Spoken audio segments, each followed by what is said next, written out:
विश्व गुरु वारिस ने फरमाया, जो रब है वही राम। इसी संदर्भ में संक्षेप में यह सुने। हरिदास नामी जो गुरु नानक साहब के खानदान से थे, उन्होंने विश्व गुरु वारिस के समक्ष उपस्थित होकर यह कहा कि ध्यान, ज्ञान, जाप, योग सब कुछ किया, मगर दिल की खोट नहीं जाती। तुम शेरे खुदा के पूत हो और संसार के तारनहार हो। अपनी दया से मेरे दिल की दुविधा निकाल दो तो शुद्धि हो जाए, वरना खुदा को क्या मुंह दिखाऊंगा कि इस जन्म में जिस काम को आया था वह नहीं किया। विश्व गुरु वारिस ने फरमाया, नानक शाह की ग्रंथ पढ़ी है। हरिदास ने जवाब दिया कि इसी की सेवा को तो मैं पूजा पाठ जानता हूँ। फरमाया कि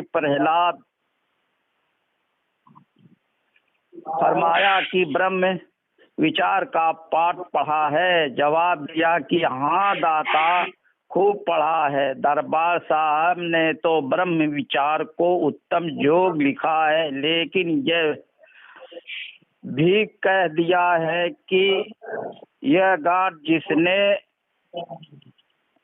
खोली गुरु मंत्र से खोली। विश्व गुरु वारिस ने फरमाया, जब प्रहलाद ने आलमे ज़ौक़ में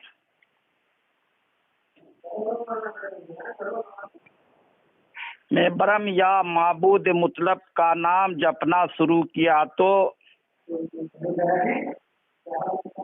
उसके बाप ने, जिसका नाम हिरण्यकश्यप था, वह तरीका अपने मजहब के खिलाफ देखकर तपसी बेटे से गजबनाक होकर कहा, खबरदार, मेरे सामने राम का नाम न लेना, वरना इसी तलवार से सर उड़ा दूंगा। उसने बाप से कहा कि मुझ में राम, तुझ में राम, खड़क खम सब में राम। उसी समय ब्रह्म की सूरत शेर के चोले में नमूदार हुई, जिसने हिरण्यकश्यप को पारे पारे कर दिया। विश्व गुरु वारिस ने आगे फरमाया, हरिदास, हम यह तुमको मालूम है कि जिसके दिल में दुविधा है उसको ब्रह्म का दर्शन नहीं हो सकता है। बल्कि देख लो कि जब प्रहलाद का ख्याल मुंतशिर रहा और कभी मुझ में और कभी तुझ में और कभी खड़क में कहता रहा, ब्रह्म की सूरत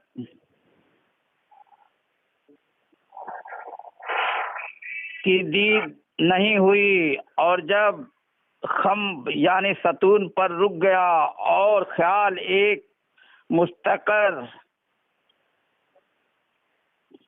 मकाम पर कायम हो गया, तो ब्रह्म की सूरत यानी खुदा का जलवा वहीं से जाहिर हो गया।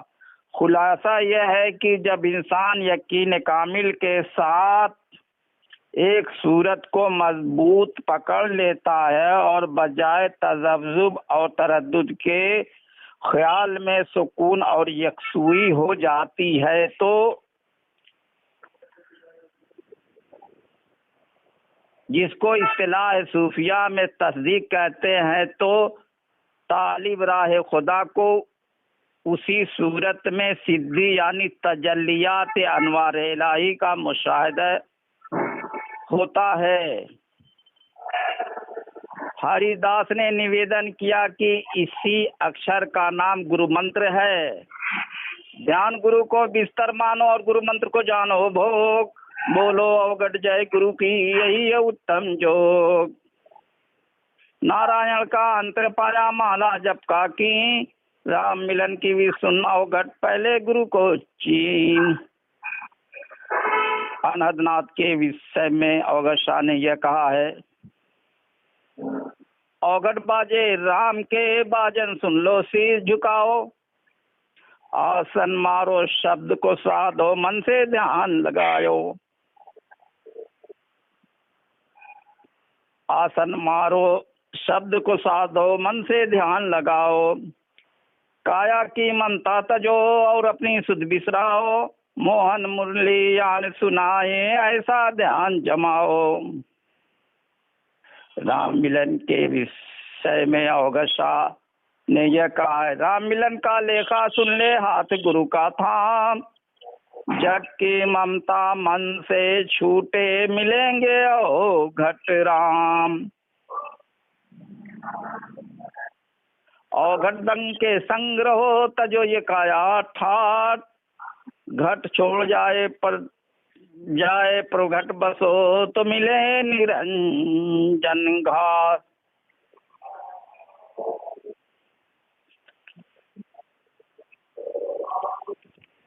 श्री विश्व गुरु वारिस ने जो मार्गदर्शन हरिदास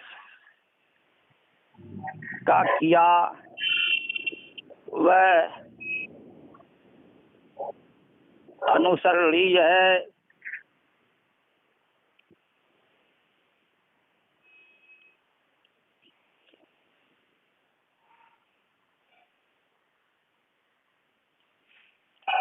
श्री गुरु वारिस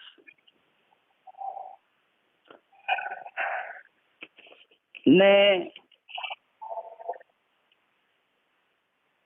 सभी धर्म मावलंबियों का मार्गदर्शन किया और सभी को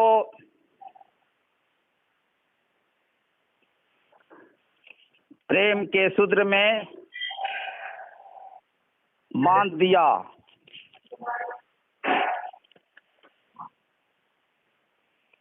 विश्व गुरु वारिस अंतिम पैगंबर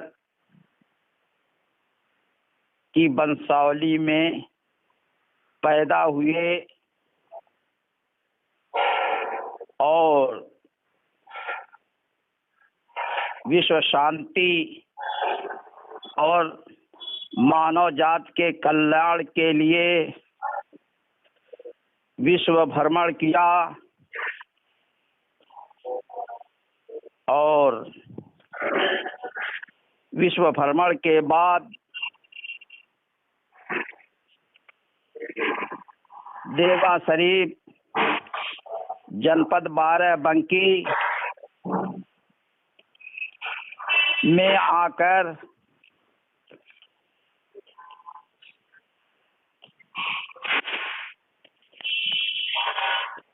मुस्तकिल तौर से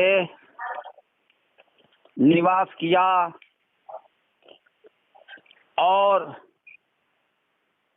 जो भी आपके पास आया उसको साक्षात्कार कराया।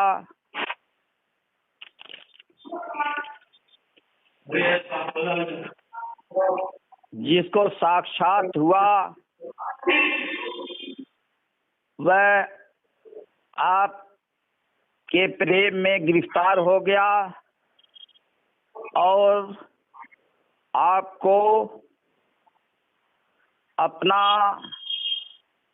मार्गदर्शक स्वीकार किया।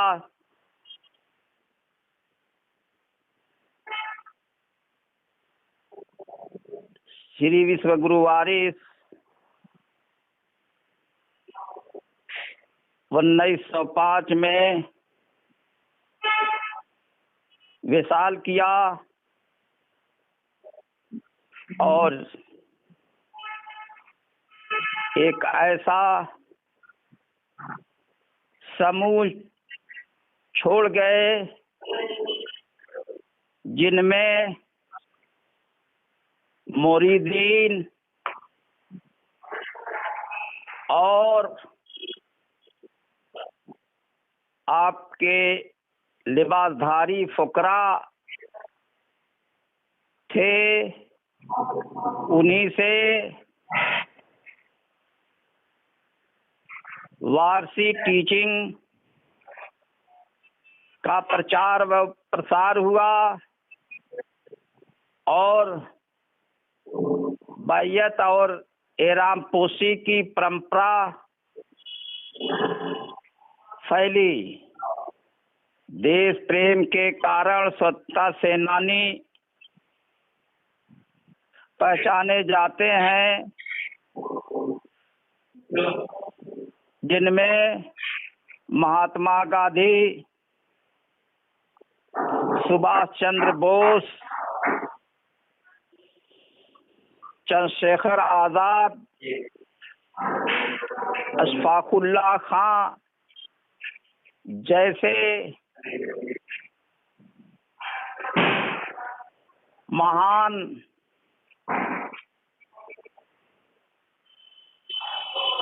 देशभक्त थे। उन पर हमको गर्व करना चाहिए।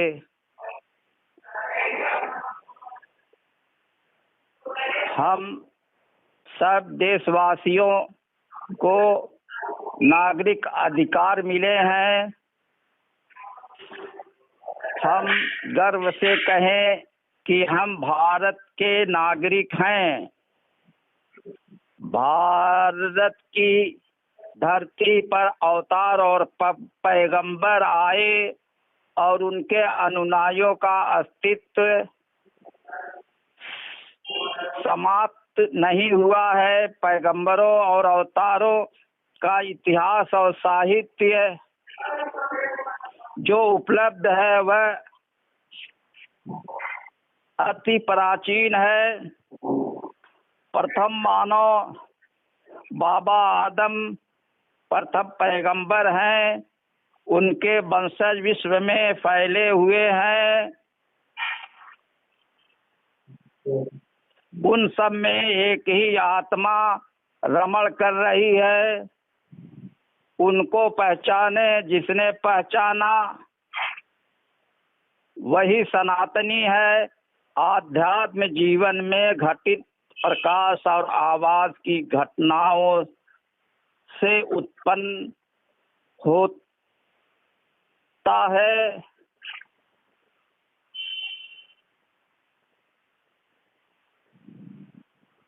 जो अनुभव का विषय है।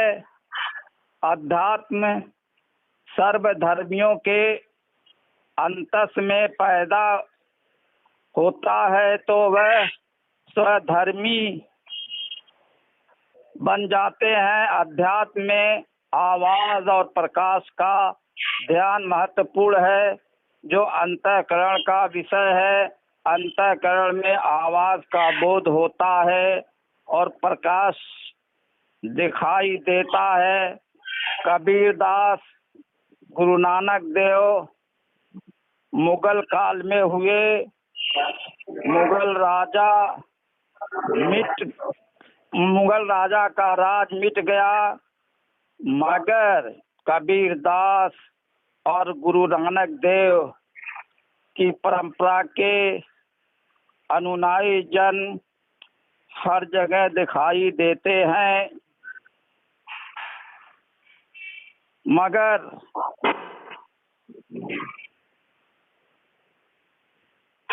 उन्होंने आध्यात्म को छोड़ा नहीं। सरकार वारिस पाक साईं बाबा और ताजुद्दीन बाबा 19वीं सदी ईस्वी के महान संत हैं। उनके भी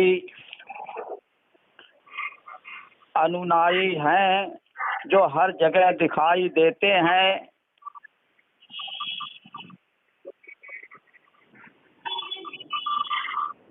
राष्ट्रीय स्वयंसेवक संघ की स्थापना के अभी 100 साल पूरे नहीं हुए हैं, मगर संघी विचारधारा से जुड़े लोग कार्यपालिका, न्यायपालिका, विधायिका तथा मीडिया में देखे जा सकते हैं। उनकी छाप जनमानस पर छप चुकी है। संघियों का वर्चस्व है क्योंकि हर क्षेत्र में उनकी सेवाएं हैं। बहुजन समाज भारत के संविधान की बदौलत फल फूल रहा है, मगर सामाजिक दृष्टि में उसका वर्चस्व कहीं दिखाई नहीं देता है।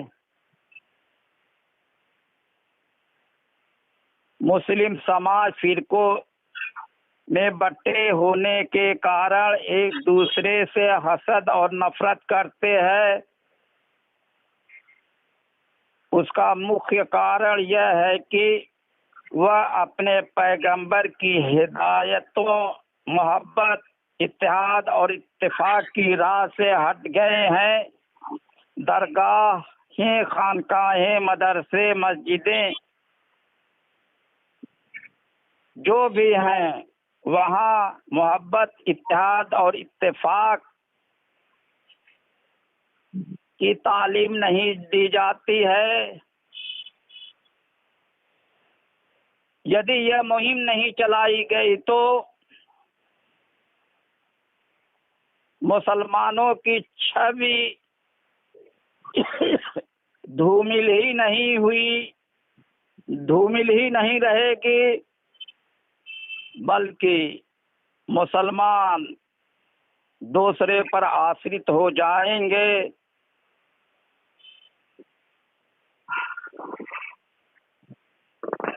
मोदी जी हो या योगी जी हो, उनकी सोच राष्ट्रीय सत्ता पर केंद्रित है। उनको राष्ट्रीय स्वयंसेवक संघ का समर्थन प्राप्त है। जैसा संघ है वैसा बहुजनों के पास कोई संघ नहीं है। जिसका संघी ढांचा मजबूत है वही तो राज करेगा। न समझोगे तो मिट जाओगे हिंदुस्तान वालों, तुम्हारी दास्तां तक न होगी दास्तानों में या वारिस या वारिस या वारिस।